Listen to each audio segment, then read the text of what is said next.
This video is about energy.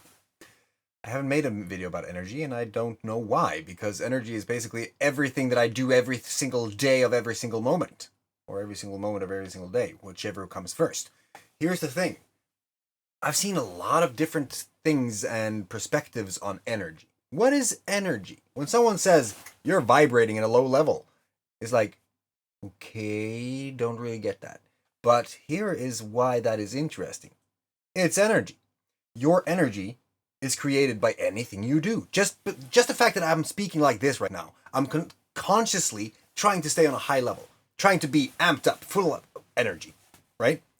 And if I do that for a long time, people are going to see that video, or they're going to see that energy, and they're going to feel it, and they're going to talk in the conversation, and they're going to feel like their energy is starting to rise up. It's kind of weird, but energy does that. When you feel good, and when you go around and you're spreading your goodness, and you're just having fun and talking to people and focusing more on the positives and the loves and all that stuff, and then getting them to see that same thing, their energy rise. I often, all of a sudden I went completely English there. I often say that the tide raises all boats, and that is because if you are in a room with full of people who are just stoked on life and just loving everything, you are going to feel picked up by that. It is a very logical thing in my mind, but it seems like it's not how most people see the world. I'm not going to say most, actually, that's probably a lie, but many people don't see how that can affect them.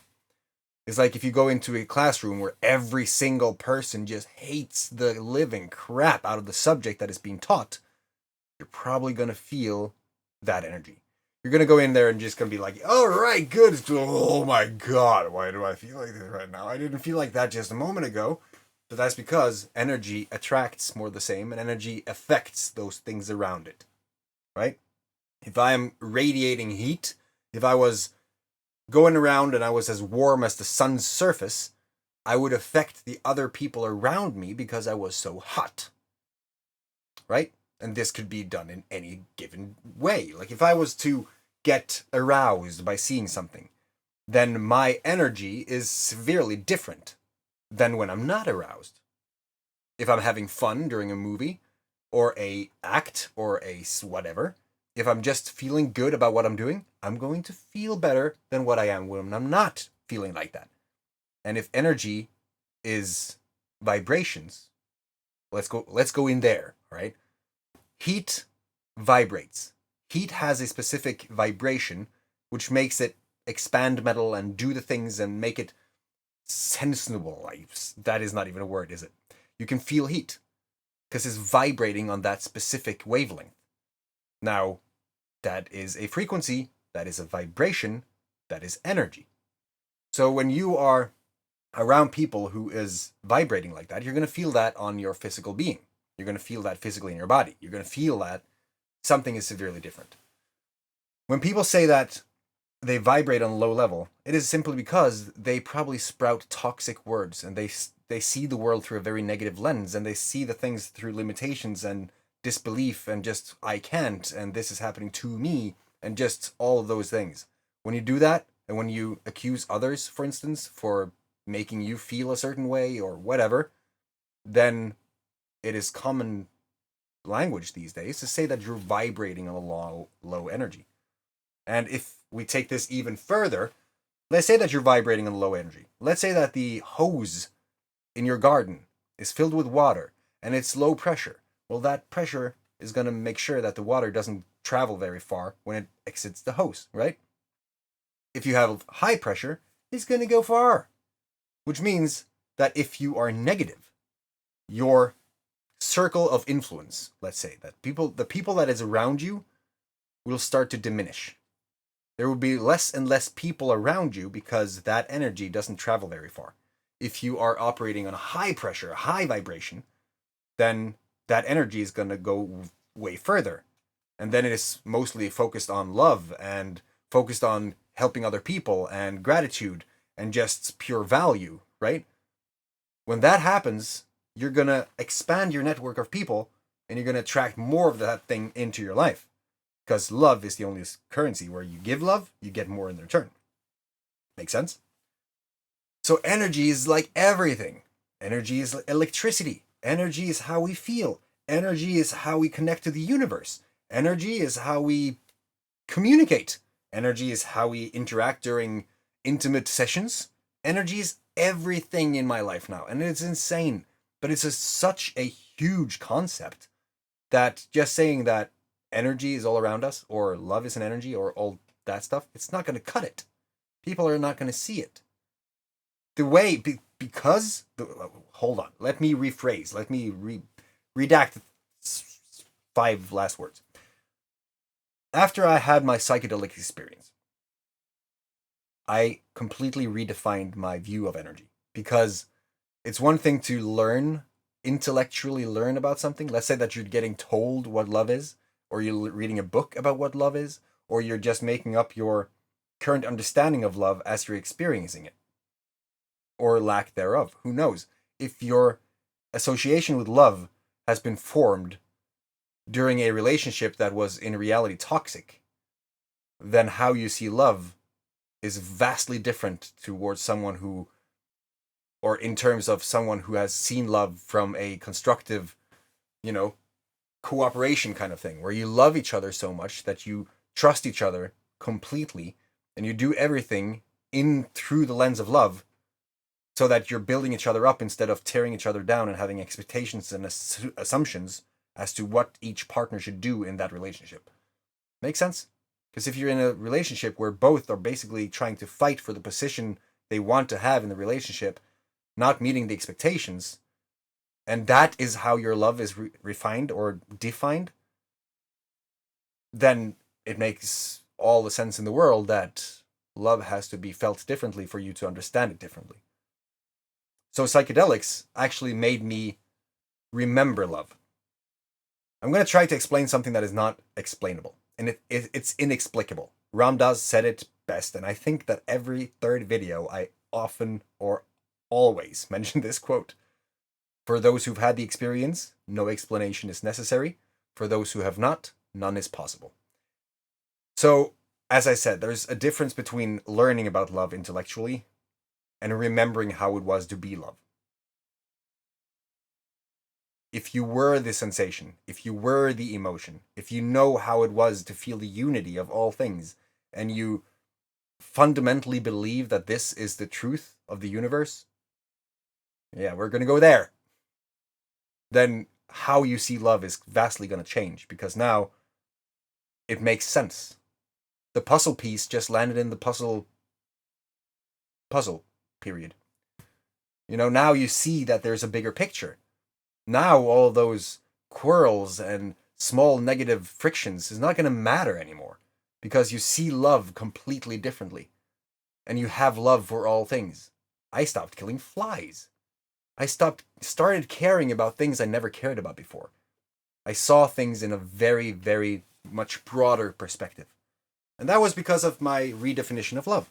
And then is trying to figure out, how do you continue to do that? How do you continue to do that? How do you continue to learn more about how you see love, so that it is for the best for not only you, but the people around you? So that you're always that lighthouse that can raise people up. Because if you go through life with the intention of just sharing more love, you can't. I'm still struggling to find a scenario where you can go wrong. Does that make sense? Because if all you live for is to share that positive, high vibrating energy, love and gratitude and compassion, how can you go wrong? And then if you do that long enough, your energy is going to find that new balance. You're going to just stay on that high level of energy. And so far, I have not seen that it stops.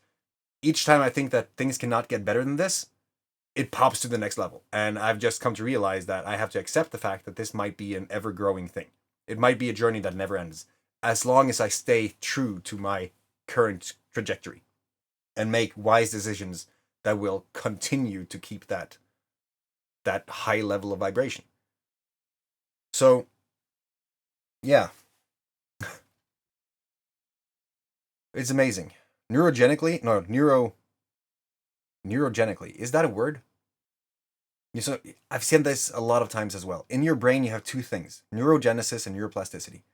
Those are the things that either creates new neurons when you learn something new, or see something new, or experience, or whatever it is. And then neuroplasticity, meaning that you can change whatever you have in your brain already. With those two things, you can never go wrong if you continue to learn new things, because you know that there's a ever growing journey and progress ahead of you. And then it becomes a habit. So when you just stay on that high level of vibration, all of a sudden you're going to see that there is no hate in you. There is no more negativity in you.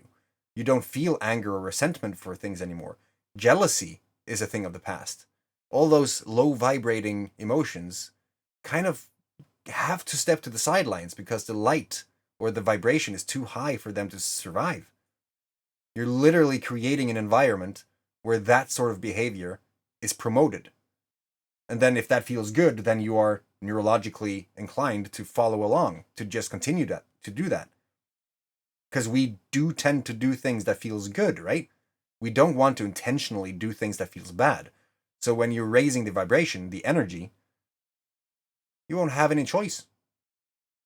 I would say that if you go back then, if you have experienced that new level and you still decide to go back, because I think it is a choice, very much so, and I think that it requires the same amount of effort to go back as it is to continue the flow.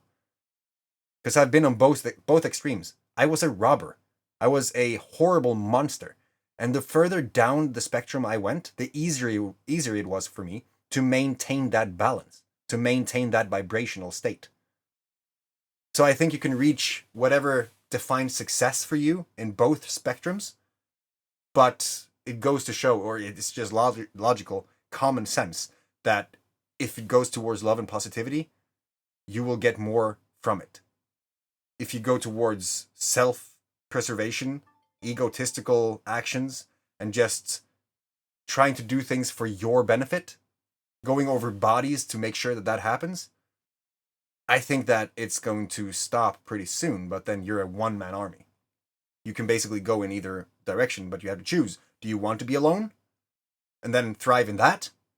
Or do you want to be with other people? Because we are tribe members, like we are pack animals to be fair. So my humble opinion is that as you're with like-minded people that you can spar with, share ideas with, create things with, love with, I think that it just makes things easier and it makes things better for all people around. It's a win-win-win-win. I'm not sure what the third win or the fourth win is, but I think it's a win for you, a win for them, and a win for the world, because it just makes sense for me. But that is because I have that definition of love. Does that make sense? There's a lot to unpack in that, but energy, man, it has completely shifted my way of seeing the world, and sometimes I have troubles explaining exactly how that works. But I think, without going too far into the weeds, that I summed it up decently. And that was even without mentioning SLS, which is pretty insane, actually. Well, I'm not going to take your time anymore. Have a fantastic day. Take care of your freaking family and or tribe. And then I'll see you in the next one. Love you.